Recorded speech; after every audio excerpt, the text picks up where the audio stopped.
Okay, so I will take it away. Welcome, everyone. I'm sure Bonnie and Val have welcomed you already, but I'm sorry my video is not working, but I am here. I'm totally here with you. And I'm super excited about our first parent chat of the year. There's many more to come. So you're signed up for this one, of course, but you will also get messages about the upcoming parent chats. Make sure you tell your friends. They don't have to be in Lake Washington School District. We welcome anyone who wants to come in and chat with us, because what we're talking about is so important, just supporting each other and being here for each other as parents. And that's actually something we're going to be talking about tonight as part of the parent chat. You might not realize this, but this is the second most stressful time of the year. The first most stressful time is the holiday season. Especially for parents. The second most stressful time, I'm sure, is due to going back to school. There's a whole transition. There's energy in the air that's different. Even if you don't have kids, it's still like the most stressful time of the year. So if you're feeling that, just know that you're not alone and that a lot of people are going through that. I do want to start by saying thank you to the Balance in Mind team, which I'm happily a part of, but for making the parent chats available to all of us, and for the Lake Washington Schools Foundation for kind of powering them and being one of our biggest cheerleaders and bringing mental health conversations to the forefront in our district and beyond. Like I said, make sure you invite your friends, because we really want to reach as many parents as we can. So let's dive into what we're talking about tonight, which is parenting with self-compassion. If you haven't already downloaded the workbook, you can do so at tinyurl.com/ I have TW compassion is actually compassion. Bonnie or Val, if you can type that into the chat box, I'd appreciate that. I actually can't see the chat box yet. So if you just put that in there, then people can click on that and easily get the workbook right away. So self-compassion. This is a word that a lot of people see and they kind of walk on by, so to speak. They think it's not very helpful. They don't have time for it. But the thing is, self-compassion can be really impactful in your parenting journey, which is why I'm bringing this topic to you as a parent educator and as a teen life coach, because I know just how important this can be. For those of you who I haven't had the pleasure to meet yet, my name is Sheri Gazid, or Coach Sheri, as people call me in my professional world. I'm the mom of 3 who are currently 18, 21, and 23. I just dropped my youngest off in Boston for college, so it's been a big year for us. But so we as a family are kind of coming out the other side of the teen years, although with my 18-year-old, we've got a few more teen years to go. It was definitely a tumbly, thrilling roller coaster of a ride, but I always considered it a privilege to be a parent, to have the front row seat, to watch my kids go from being a baby to elementary school, to middle school, to high school, and now to college and beyond. It really is exciting. And I know sometimes when we're in the thick of it and things are so hard for us, we kind of forget about the privilege that we have of being a parent. But yes, it is hard and tumultuous sometimes. But so my parenting experience factors into what I'm bringing to you. It allows me to not just talk about self-compassion on this, kind of intellectual level. It's bringing it into the trenches, so to speak. Like I know how this really impacts parenting and how it can really make a difference.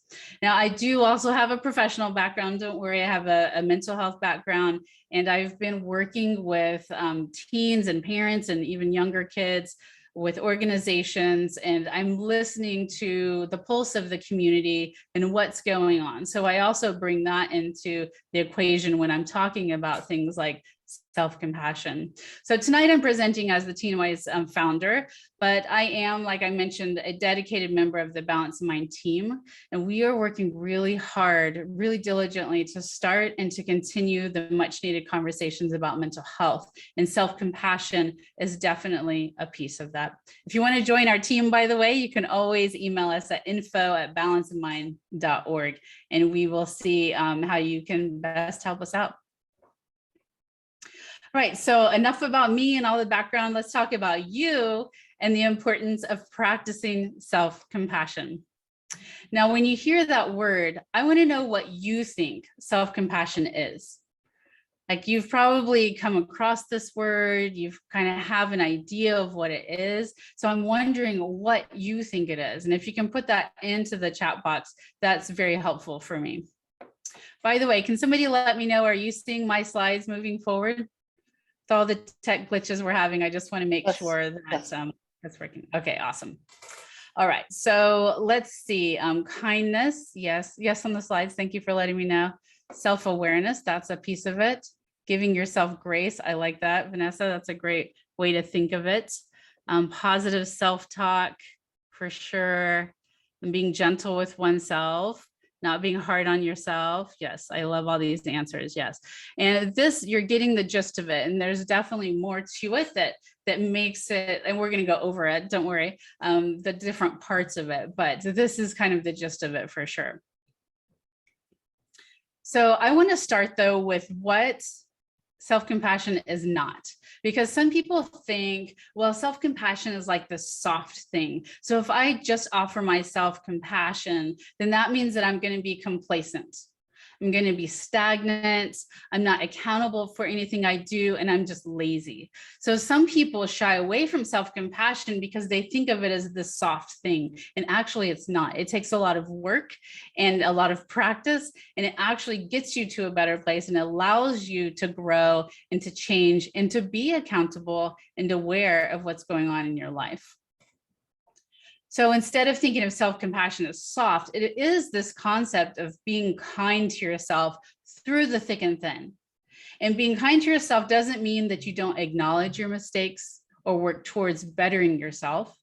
It doesn't mean that you're soft on yourself and don't recognize your flaws or imperfections, which we all have, by the way. It does mean that you give yourself love and compassion, no matter what happens in life, whether it's a choice you make or something that just happens, right? And this is what our kids need from us too. They need this love and compassion through the thick and thin, and especially when they're making mistakes. But if we don't learn self-compassion for ourselves, right, it's extremely difficult, if not impossible, to give our kids or any other people in our lives compassion. So while self-compassion is important for our own well-being, for our own mental health, that wellness trickles down to our kids as well. I know a lot of parents think, okay, I don't have time to work on myself. All I have time and energy for is to work on my kids, to take care of them. But when you're giving yourself compassion, you are taking the time for your kids as well.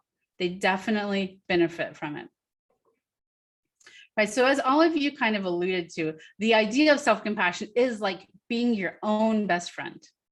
And while it's good and it's imperative that we have a network of friends and family that you can turn to when you need support, there's only one single person in this entire world that can be there for you 24 hours a day and 7 days a week.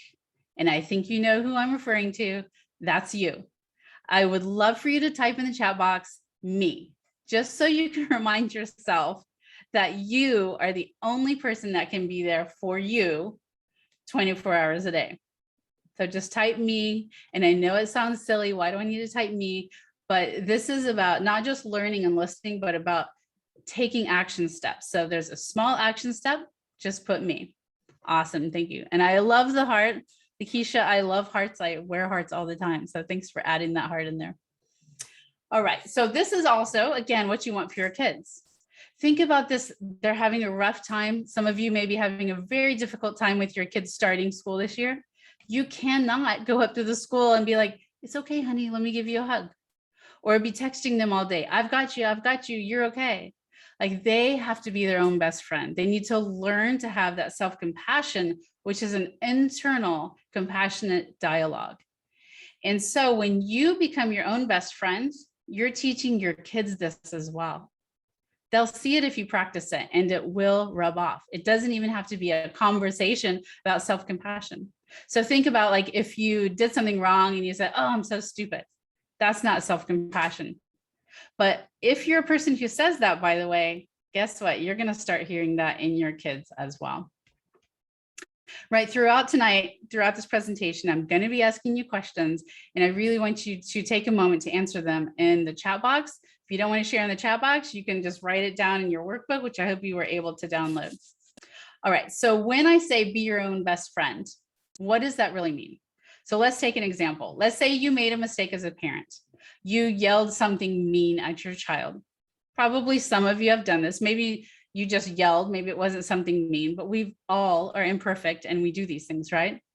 So if you did that, you yelled at your kid and you reached out to your best friend to talk about it, what would they say to you? Like in general, how would they speak to you? What might they say? And if you can share that in the chat box, that's really great for all of us to, really share, and we'll talk about this later, but to connect about this, to know we're all human, we're all imperfect, right? But I can tell you as a best friend what they would not say. They wouldn't say to you, you're a horrible parent.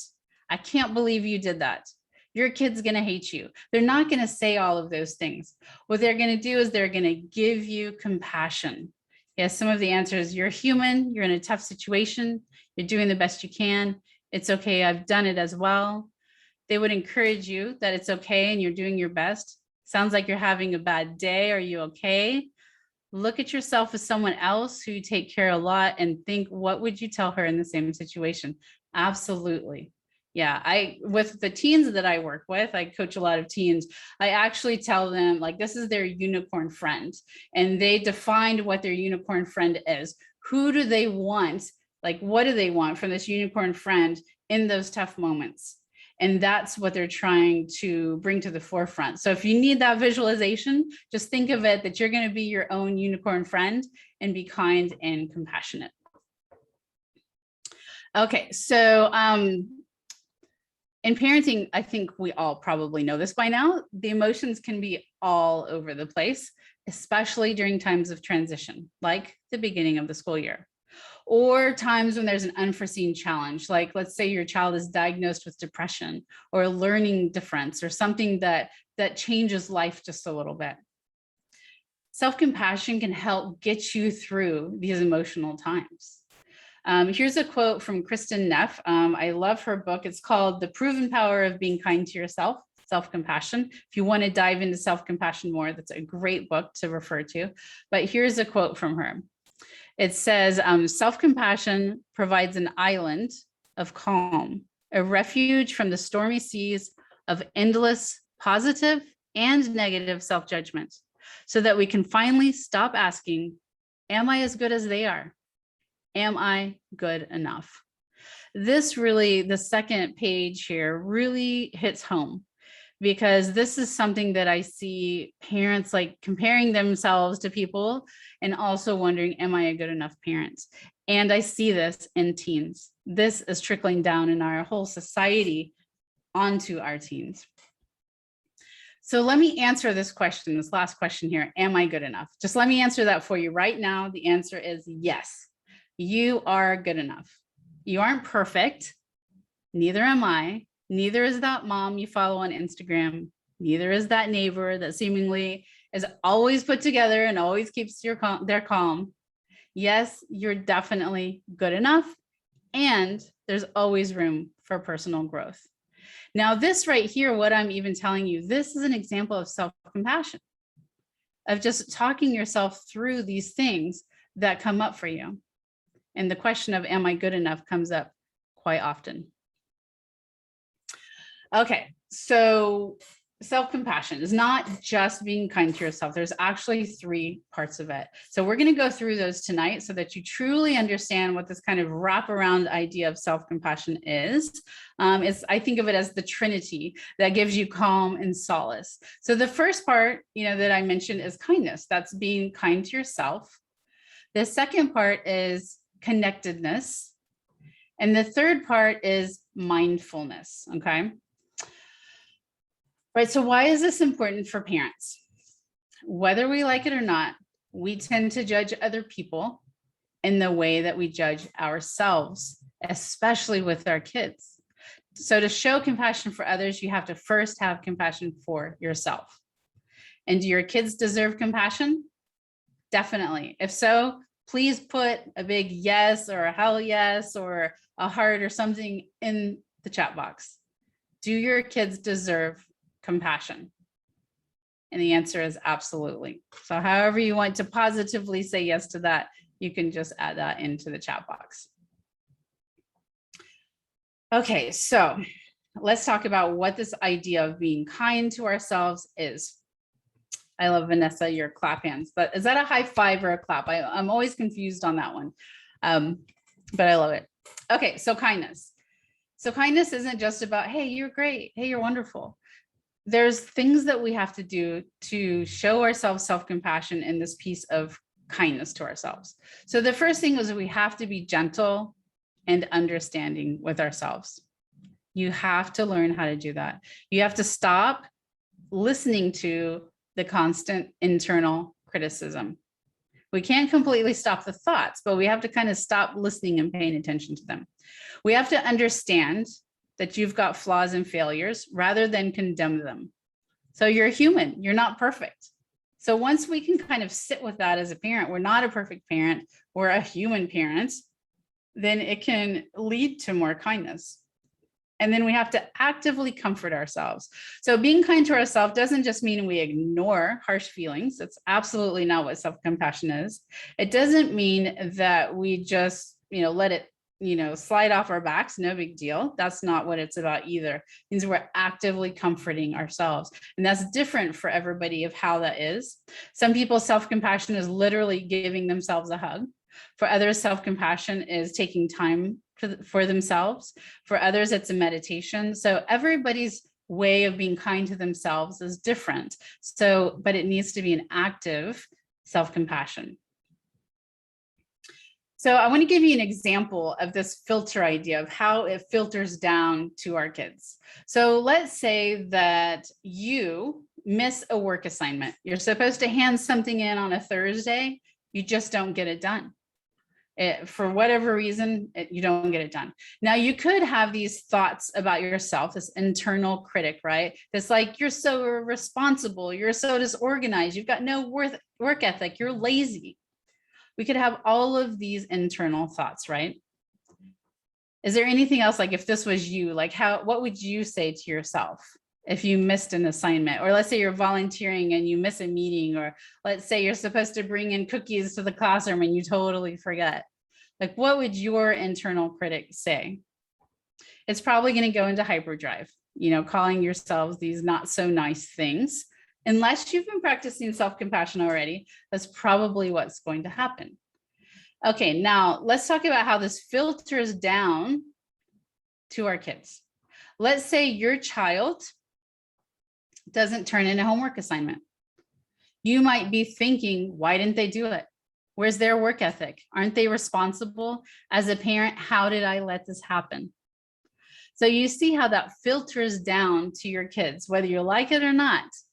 Maybe you don't say these things to them, but it's an internal dialogue, maybe subconsciously, that is going on when your kids don't turn in an assignment. So you see how your filter really affects the parenting choices and the parenting responses. Is swearing allowed? Swearing is allowed in the chat box, I suppose. Okay, that's a really, really funny question. Okay, so here's the thing. Let's think about if we change this filter, right? What if in that work situation you said to yourself, I know you are a really hard worker. This one just got away from you. Your kids needed you a little bit more. Your energy was low. I know that you'll figure out a way to get this work done. Now, again, filter this down to your kids. What if that's how you respond when they miss an assignment, or that they do something that you don't really like, right? Like maybe they shoplifted, or maybe they tried vaping, or maybe they skipped school. Even in those moments, we can watch what our filters are and, kind of change them around a bit so that we can, respond in a different way. All right, one of the things that I want to do is continue to ask you questions, because if you're just listening and learning, but you don't take action steps, then your time's kind of wasted. And this isn't just for our parent chats and stuff, but this is for life in general. If you're reading a book or you're, listening to a podcast, the action steps are important. And for right now, I want to give you an action step, which is also a reflection, and it's in your workbook if you have that downloaded. So the first thing I want you to do, and this is, for a week, just set your sights on doing this for a week, and hopefully it'll last past that. But I want you to start noticing the thoughts of self-criticism, okay? Even when I just said that about, make sure you take action steps, there may have been some internal dialogue going on saying, oh, I know I'm not going to do this, or this is going to be too hard for me. There's, our inner critic just keeps talking to us, right? But so notice those thoughts of self-criticism and acknowledge them. It's kind of like, you can't just say, I'm not going to have any inner critic anymore. I'm done with that. But what you can do is acknowledge it and then replace it with a compassionate thought. That's the important piece. So you're retraining that inner voice to become, instead of your inner critic, to become your inner cheerleader. And it takes a lot of work and it takes a lot of practice. And it doesn't mean all of a sudden you're never going to have negative thoughts or self-critical thoughts, but you can work on retraining the brain. All right, here's another quote that I love. Oh, no, I'm sorry. This one is not. This one is for me. Love it. I guess it's my quote, but we're biologically wired to need comfort, but we don't always have a person to comfort us, right? We need to learn to comfort ourselves just as we would comfort a friend or a loved one. That way we can always find the comfort we need in any given moment. So again, this doesn't mean we don't need an outside group of people to help us and to comfort us, but we can be our first comforter, first responder in the need for comfort, especially in mental health crises, and especially when we're dealing with our parenting choices and our parenting difficulties. We can comfort ourselves first, and we can reach out to our big network. All right, the second part, remember the first part of self-compassion is kindness. The second piece is connectedness. And this one I think is just so key. Being connected to a larger group of people really reminds us that others are facing the same challenges, that you're not alone and that you are connected to others. This is why support groups are just so necessary and so helpful, because you're not suffering in isolation. This is why candlelight vigils are so powerful, because you're sharing the emotional burden. You're not just in your room crying by yourself or in your room feeling the loss. And this is why programs even like Parent Chat are effective, because we're connecting to each other. So once you realize I'm not in this alone, it brings about a human connection. We're meant to be connected, to feel connected. We are biologically wired for that. And this is why this past year and a half or so, why the isolations that we and our kids have experienced during COVID has been so detrimental, because humans are not meant to live in a cave by themselves. Even cave families lived in clusters, right? So we have to make sure that we are connecting to people outside of our family. Let's talk about failures and this idea of connection and what it looks like, okay? So looking at failures from the lens of self-compassion, here's how it works, okay? Let's say you fail at something or you make a mistake. What if instead of beating yourself up for it internally, saying I'm so stupid or irresponsible or whatever, instead you stop and realize, yay, I'm human and humans make mistakes. I mean, what a difference is that, right? Instead of saying I'm so stupid, saying, oh, yay, I'm human. I know it sounds silly, but trust me, this stuff, if you start reprogramming yourself, it works. You also realize that you're like the other people around you that have also failed at stuff. You realize that you're like the other parents around you, not just right here, but around the world, that they have failed at stuff too. And when you do this, you look around and you realize that it's not just you, you're not alone. It lessens the impact and it lessens the parenting kind of difficulties that you have, the struggles and the emotions. It's just like support groups and candlelight vigils, okay? You recognize that you're not alone and you're not the only one feeling uncomfortable emotions. And this, by the way, is a helpful concept to pass down to your kids. When they fail a test, for example, Do you berate them for it? Do they berate themselves for it? Or do you help them see the humanness in that failure, the normalcy in failing a test? Because it can be very easy to say, oh, well, you failed it because you were on that stupid Xbox for too long, or you failed it because you didn't study enough, or you should have asked for more help. You should have done this. You should have done that. We can beat our kids up, but it doesn't help them. In fact, the research shows that people who have self-compassion actually have more resilience than people who use harsh criticism to motivate themselves. The reason why, once you think about it, is pretty obvious.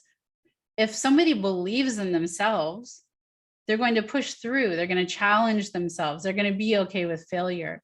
But if when they fail, they beat themselves up, or somebody else beats them up, so to speak, maybe a parent, maybe a teacher, whoever, then they're going to begin to stop believing in themselves. So that's why this connectedness is important. And what does this mean for parenting? It means we are in this together. We have to stop competing with each other. It's okay if one person has a perfectly decorated house and yours is a mess. Mine's a mess right now, by the way. It's okay if your friend's kid is on the honor roll and yours is barely passing. It's okay if your kid is 3 levels above in reading and your neighbor's is not. The other thing is we also have to start relating to each other again. And I say this because it's what parents did once upon a time, right? They didn't try to outdo each other or show how their own kids were outdoing each other. They celebrated in the wins with fellow parents, and they processed through the difficult time together. And lastly, we have to start sharing reality, not just the wins, but also the struggles. We have to humanize the parenting process again and not try to live a Pinterest-worthy life, because it's just not reality. All right, ready for another question here? Do you feel, I'm wondering, like I've seen it in action, but do you feel that parental competitiveness? And if so, in the chat box, tell me what it is, like what is the competitiveness around? Like what kinds of things? Is it sports? Is it grades? Is it looks? Is it college? Whatever. Like what are you kind of feeling this around? And I know it's out there. I've seen it in action where I'll listen to a group of parents because I'm, pre-pandemic, I'm with a lot of groups of parents, and people ask, oh, how's so-and-so? And automatically it goes to the achievements, what they've done that's going really well. And then another parent chimes in with what their kid did that was really well. And again, it's okay to share these wins. We want to do that, right? But it's also okay to say, oh, it's been really tough. We're struggling with school. The organization is hard. Their room's a mess. We don't want to wallow in that, but we can share both sides of it. Yeah, someone's saying all of the above, grades, the academics. The academics are so difficult, and that's also showing up amongst our kids in the classroom. They talk about it all the time. Getting into top colleges, it's around everything, sports colleges, how many AP classes, etc. Yes, for sure. The college your child goes to, or if they go to college, right? They don't even have to go to college, but everybody talks about that and asks about that. Yes, and Stacy says, I'm a foster parent, often wondering if my foster kids like my house more or less than other foster homes they've been in. Ooh, it kind of that comparison, right? Right, yeah. And you have such an opportunity to teach those kids to be their own best friend, right? Because they've gone through something if they're in the foster system. So you can demonstrate that for them and what a big impact you're going to have in their life. Yeah, there's a lot of this parental competitiveness, and we just got to forget about that stuff, right? And see a different way. We don't have to give into that. All right, and so here's another question for you in your reflection again, if you have your workbook. How do you currently connect with parents? So think of the different ways that you do that. Is it your neighborhood barbecues? Is it being part of the PTA? Is it being part of parent chat? All of you have this. You can start your list with parent chat. And then I want you to think about this. Jot down a few ideas of how you can expand those connections. So even let's take something as simple as parent chat, right? So you can expand that connection by, this is going to sound silly, I know I'm kind of advocating for you to do this, but to put comments in the chat box.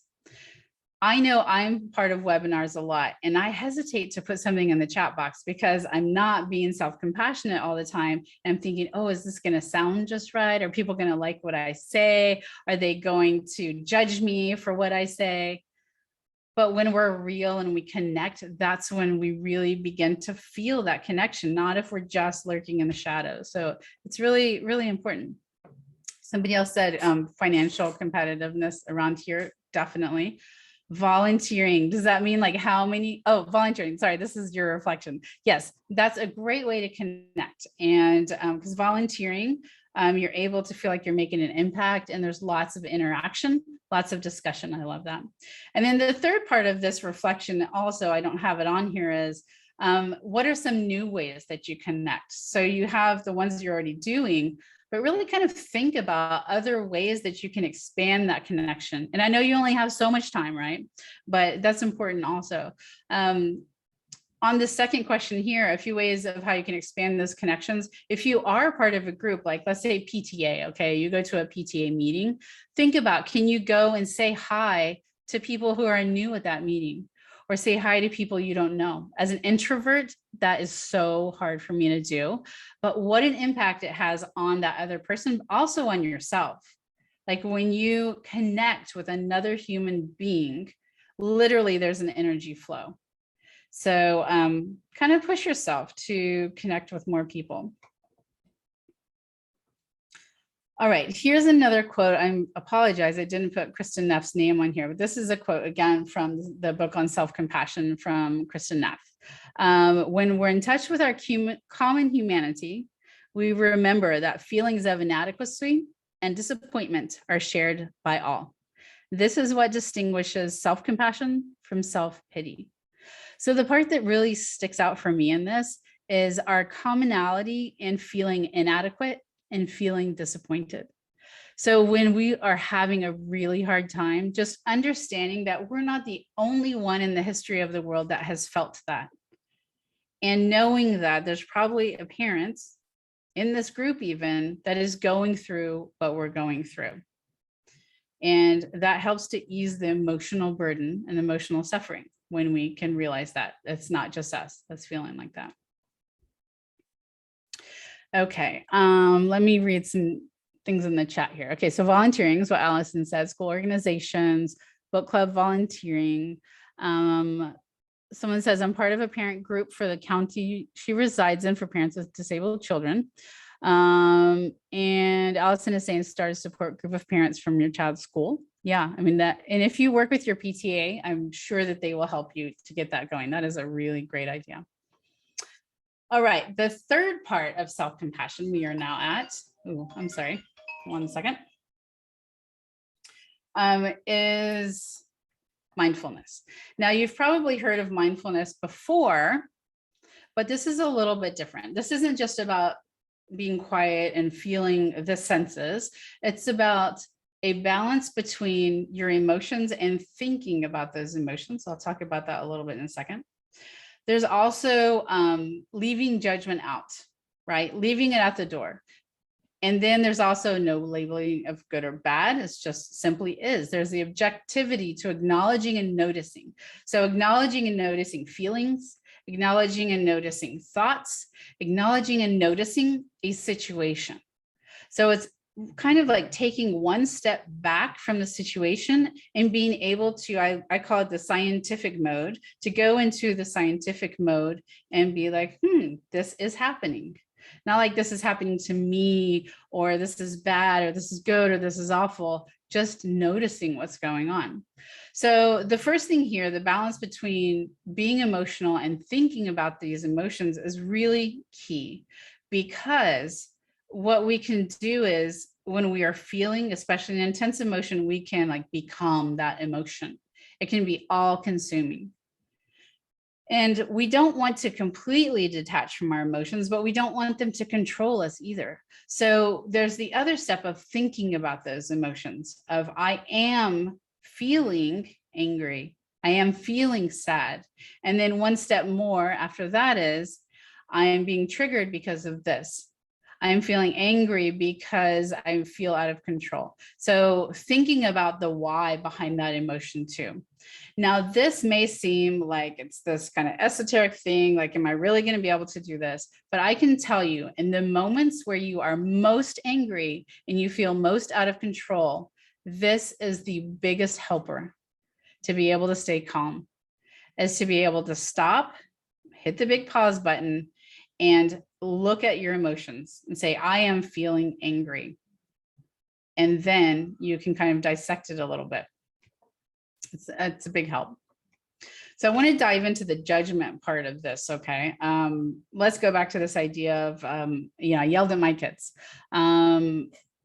With judgment, I would say if this was good or if this was bad. And this is why letting judgment, keeping that at the door is so helpful, because if we're constantly labeling our behaviors and our thoughts and our feelings as good and bad, then we get back to this question, am I good enough? Or am I as good as someone else?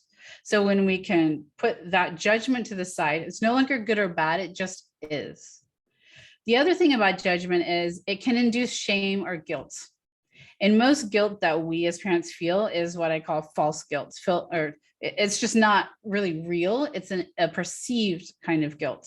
So if you have this shame or this guilt, then that is not self-compassion, and that doesn't move you forward in a positive direction. What it does instead is it keeps you wallowing in that moment. I yelled at my kids, I'm a horrible person, I can't believe I did that, instead of moving you forward. So we're looking for awareness of what's going on. So here's something that you could say, leaving judgment at the door. If you yelled at your kids, you could say, this day has been a difficult one. I was feeling stressed and lost my temper. Parents do this from time to time. Remember the connectedness piece, right? I am a good parent and can learn from this moment. I need to apologize to my child and work on the anger I'm feeling. So do you see how hopeful this is versus, can't believe I did that, I can't control my temper, I'm mad all the time, I'm a bad parent? That doesn't help us at all. All right, so to practice this idea of taking one step back, what I want you to do, and again, try this for a week, and I hope you can try it for longer than that, but I want you to replace I am angry, I am sad, I am happy, whatever the emotion is, replace it with I am feeling happy. So to practice this, I want you to put in the chat box, I am feeling, and then put an emotion in there, whatever emotion you're feeling, okay? 1 second, I'm gonna get a drink while you're doing that. Not an alcoholic drink, just a water. That sounded kind of weird. Okay, so I'm gonna wait for you guys to put that in there. I am feeling, and you just put in whatever you're feeling right now.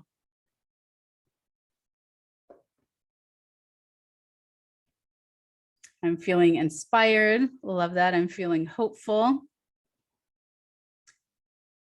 I like that. Hopeful. That's a great one. Hi, Kara. Feeling tired. Oh, I feel you, Stacy. Feeling exhausted with parenthood. Oh boy. I on that one, Allison, I think that's a great connection point. I'm hearing that from so many parents that are so exhausted, whether it's because of the beginning of the school year, COVID, mental health issues, that's just so much pressure. A senior in high school. Yes, I feel you. I just got my last senior off to college. Definitely end of junior year and senior year are high pressure, all of the above. Yes, yes. All right. On the connection piece, I want you all to put, if you're feeling exhausted, put some sort of emoticon or something in the box so we can all join around that feeling for Allison. Who else is exhausted? I'm not going to click in there because it'll make noises, but I would put it in there too. So much going on. There really is a lot going on. And I really appreciate, by the way, all of you participating in the chat box, because honestly, it is a little scary to put yourself out there. And especially when we're talking about, self-compassion and the stuff that we're feeling and going through. So I do really, really appreciate that. Drain, that's another good word too. Okay. Do you remember that I said you can't just learn, you have to actually do in order to make a change? And it is, for me, it's important that I don't want you to walk away feeling like you wasted your time. I know your time is the most precious resource that you have. So it's important to me that you have some action steps that you want to take after, listening about self-compassion and thinking about the things you're going through. So this is what I want you to do on a piece of paper and in the chat box, both, so that it gives you some accountability, right? I want you to think of 3 action steps that you can take based on self-compassion. And this doesn't have to be big stuff, okay? And I want you to make sure, if you've ever heard of SMART goals, I want you to think concretely on this, okay? So one of your action steps might be something like, I am going to say I am feeling instead of I am on an emotion. It could be I am going to journal kind thoughts to myself. It could be I'm going to read the self-compassion book, or maybe even just buy the self-compassion book. By the way, this book that I use for the quotes by Kristen Neff, it's a great book because it doesn't just talk about self-compassion. Each chapter has some things to do, some reflection questions. So if you want to dive into self-compassion more, that's a really, really great place to start. And she also has a website. I'm not sure what it is, but just put her name in. She is the guru of self-compassion. So it's Kristen Neff, Neff, and you'll be able to find some great self-compassion meditations. Also, if you do meditations, you can go to like Insight Timer as one. There's other meditation apps, and put in self-compassion, and there's a lot of great stuff in there.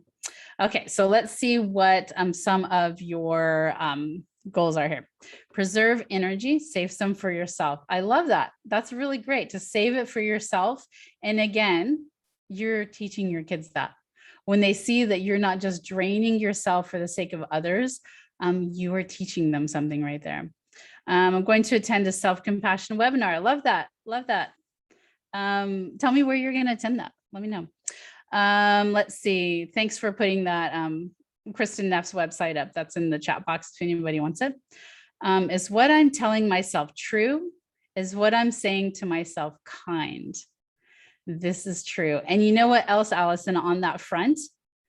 Think about when you're talking to your kids, use those questions too. Am what I telling them true? And wait, did I say that right? Is what I am telling them true? And is what I'm saying to them kind? That's really good to think of those questions for them and for yourself. Learn to laugh at yourself. Oh my gosh, yes. I have gotten super, super good at that over the years. My kids love to make fun of me. I say some words a little bit weird because I'm from Texas. So they make fun of me for like iron and ruin and some other weird words. But, I could take those and like be all self-conscious and shut them down. But, I just have fun with it. And laughter is the best medicine, as the saying goes, right? Okay, permission to feel. Oh, that's a big one. Oh, I got to talk about that one for a second. Okay, permission to feel. This is something that in our society right now is a huge issue because we don't want our kids to feel uncomfortable feelings. So what we do is push them through those feelings. It's going to be okay. Stop crying. It's all going to be good, instead of allowing them to process those feelings. So we have to be really careful. And it's not out of spite. It's not because we're bad parents. It's because it's uncomfortable to feel those uncomfortable feelings. And we want to protect our children and we want to protect them from uncomfortable things. So if you can really allow them to feel the feels, that's great because you're giving them permission to feel, right? Vanessa, take a deep breath before I speak, own your mistakes and show you are human too. Absolutely. Absolutely. And, I'm an advocate for apologizing to your children if you do make a mistake. If it's done in the, you're not wanting to get anything back from them. You're doing it because it's the right thing to do, not to try to justify. Like some people will say, I'm so sorry, but you really made me mad. Totally gets rid of the whole apology, right? So just be sincere. And I absolutely agree with apologizing. I was listening to some parent educator the other day that said you shouldn't apologize to your children. I just wanted to jump through the screen. I'm like, no. You need to apologize when it's appropriate. Let's see, actively comfort yourself, encourage your children, no judgment. That judgment thing is tough, but it's really, really empowering when you can do that. Say kind things about my parenting as I send my twins off to college next week. Yes, yes. And I'm going to tell you one thing for those of you who haven't sent any kids off to college. When you're sending them off to college, for me anyway, this doesn't happen for everyone, but it is common to start listing all the things you did wrong as a parent. So I would highly recommend for everyone, not just people sending their kids off to college, make a list when you're feeling down, when you're not able to connect with that self-compassion, make a list of all the wonderful things that you do as a parent, because I can guarantee you there are a ton of them. I mean, just by the fact that you are on this webinar right now means that you take your parenting seriously and you're very purposeful about it. So yes. Okay. Think, yes, I like this. Is it true? Is it helpful? Is it inspiring? Is it necessary? Is it kind? Yes, this was adapted from an initial thing that was about social media and it's kind of been changed around over the years, but I love that. Yeah, and this is before you speak at all. A lot of people talk about this in business meetings too, but I love this think too. And we should balance in mind, we should put this up as a infographic so people will have that in our Facebook group. Right, Permission to Feel is also a great book about social and emotional learning by Mark Brackett. Yes. And I think, Bonnie, I think you're reading that one. Is that part of your coaching stuff right now? I think that's a really, really great book. Okay, so we've got some action steps, and I think this is super important for us to remember to be there for each other. And again, I mean, it's great that all of you are sharing this. We've always got room to grow as parents, but remember what I said at the beginning, you are a good parent and you are good enough, and we can always get better. All right, here's another quote that I love. Dalai Lama, I just love. There's a book on joy that he did, and it's just fantastic. I love it. So uplifting. But love and compassion are necessities, not luxuries. And without them, humanity cannot survive. This is key for us as parents. Without this, we can't survive. Our kids need it. We need it. Fellow parents need this. We really have to stop dividing ourselves and competing with each other. We really need to have love and compassion for each other. I see a lot of this even in the parenting group that I run, the one some of you are probably in at the Lake Washington unofficial one, but a lot of parents are start to kind of judge each other and judge themselves too in there. And what we have to do is have love and compassion for each other. That's what that group is all about, which is why I moderate pretty heavily, by the way. But yeah, I mean, it's we've got to work this back into our communities and to our parenting. All right, so before we kind of take off for tonight, I wanted to offer up for those of you who have girls or work with girls or whatever, have boys who hang out with a lot of girls. I'm doing a free webinar next week called Girl Drama. And this is all about how to support your daughters through the ups and downs of girl drama.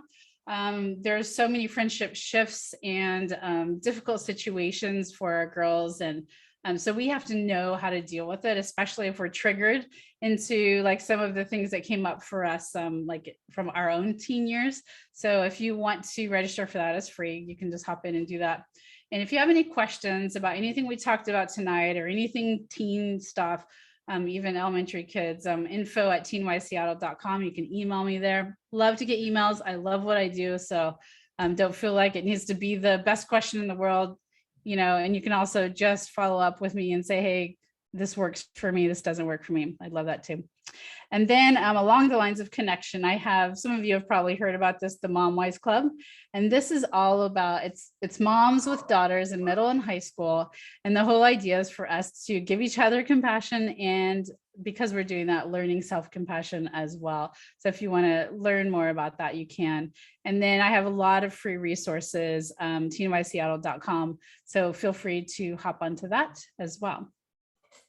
I had a slide with balance in mind at the end, but it is gone here. So I'm not sure where it went, but I'm going to stop sharing my slides and let Bonnie step in and, give some announcements about what's going on with balance in mind and how we need to continue to spread the word.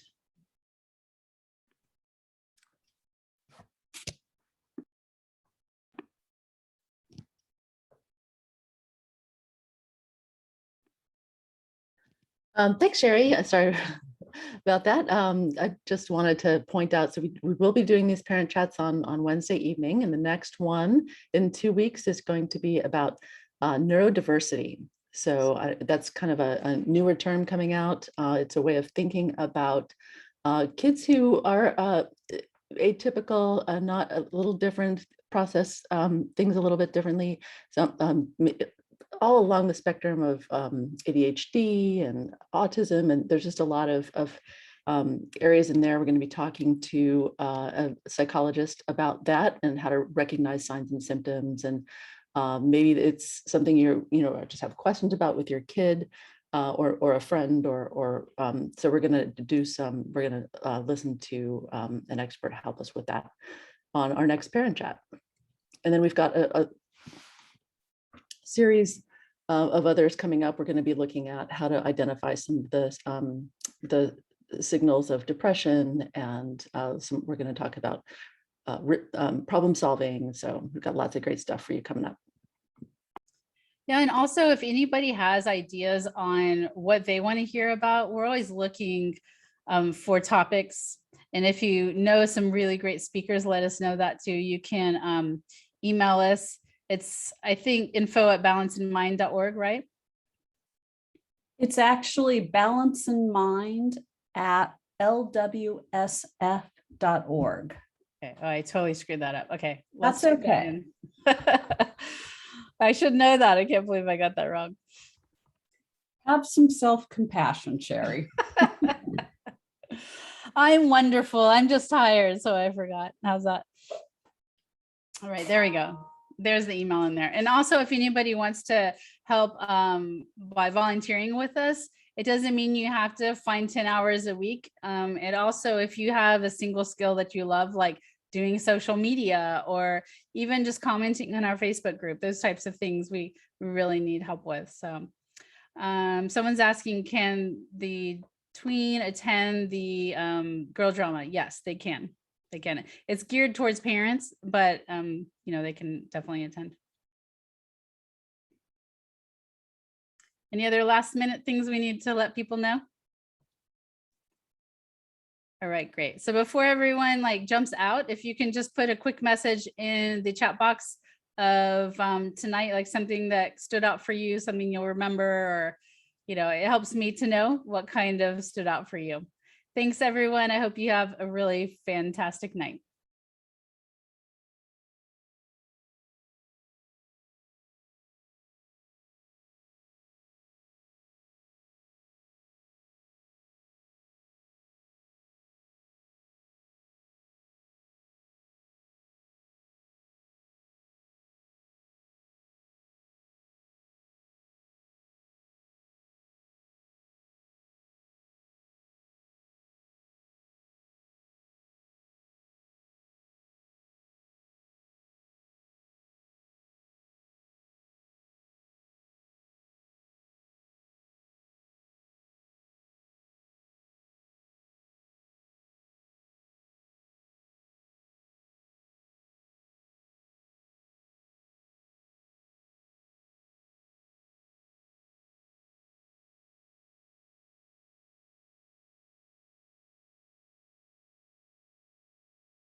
Thanks again for being with us, everybody. If you have one final thing you want to say, go ahead and do that now. In 1 minute, I'm going to pop you off of this webinar so that the three of us can debrief.